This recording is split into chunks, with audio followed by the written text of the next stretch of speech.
I want to bring in Mitt Romney's chief strategist for the 2012 campaign and senior advisor for the Lincoln Project, Stuart Stevens.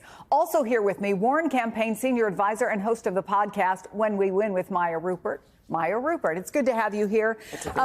We've been talking about, you just heard Lisa say, this might play to the detriment of Donald Trump, that it doesn't look as though this or any other case is going to involve real court time for him, something he has used to fire up his base, fire up his fundraising. What do you think this means for Donald Trump? I definitely agree there. I think that Trump uses these moments to try to make himself the victim of these hoaxes, the victim of these witch hunts. And by not being able to, I think, cast himself in that role, but make the decision to delay all of this until after the election, that means that he sort of can't come out and, come out swinging the way he typically does. And I think that obviously appeals to his base. What is actually incumbent upon him in this moment is to try to convince people who are on the fence, who are independents, the people who were tired of, when he was president, having to have some of these complicated conversations about why are we talking about felonies and the way the president is speaking to people. He needs to talk to them. And they don't respond as well to Trump as the victim, as the fighter. They want to hear, well, wait a minute. If this guy wins, we're going to have to immediately turn our attention to, is the president-elect getting sentenced? Is he going to do time? How is that going to impact things? And so he's going to have to take a very different tone. And it's one we have not seen him have the range for. I think, Stuart, there are the folks who are always Trump, and there are a lot of, it seems, more people who have become mostly Trump. They really like Donald Trump.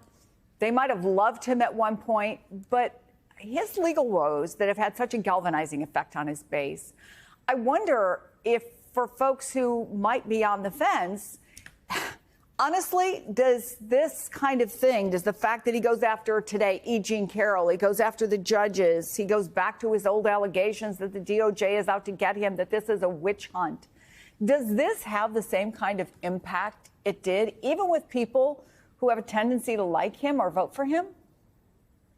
I think what we're seeing is why in the history of America, no major party has ever nominated a criminal as a presidential candidate. It's just extraordinary that the Republican Party now is in this position by its own choice. That Donald Trump, we're discussing whether or not he's going to jail, a potential somebody could win an election. I don't think he is. We have to sort of step back from this. There is no part of American life where people think that it is an advantage to be a convicted felon. No one says, I would have hired this person, except they weren't a convicted felon. So that's sort of the reality here. And I think most people find it, and those that aren't the hardcore MAGA, like you say, most people find it distasteful. It's embarrassing. You kind of don't want to talk about it. But this is not helping Donald Trump get elected president of the United States.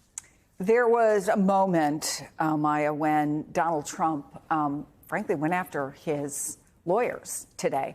And two of his lawyers were standing on either side of them. One of them was Alina Habba, who we've seen very frequently, certainly in the courtroom when Donald Trump was in New York. I want to play something she said and get your reaction on the other side. The only thing I can say that's good about it is the public understands. And my poll numbers, I believe, are higher now than they would have been without it, because the public understands it's a hoax, it's a scam, it's a political witch hunt. And I want to speak to the American women, and I want to speak to the people that need to get out and vote on November 5th. You must vote Donald Trump back in, because as an attorney, as a woman, as a mother, our future of this country depends on it. And we need to stop this from happening. The DOJ is supposed to help our country and protect us, not attack us, because you cannot win in the polls. She also said she's been around him a lot, and he's not that guy. Essentially, I'm paraphrasing. And I wonder, is that effective in messaging to women?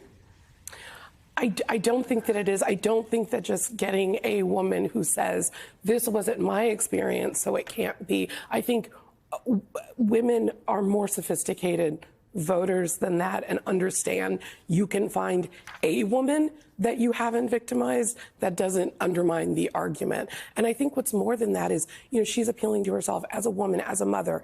I think there are a lot of women in this country. I think there are a lot of mothers in this country, unfortunately, who've had a lot of interactions with our criminal justice system. And I think a lot of those families are thinking about their experience with this and remembering that when their loved ones were dealing with sentencing, with how this was going to play out, that they weren't treated the same way Donald Trump is being treated.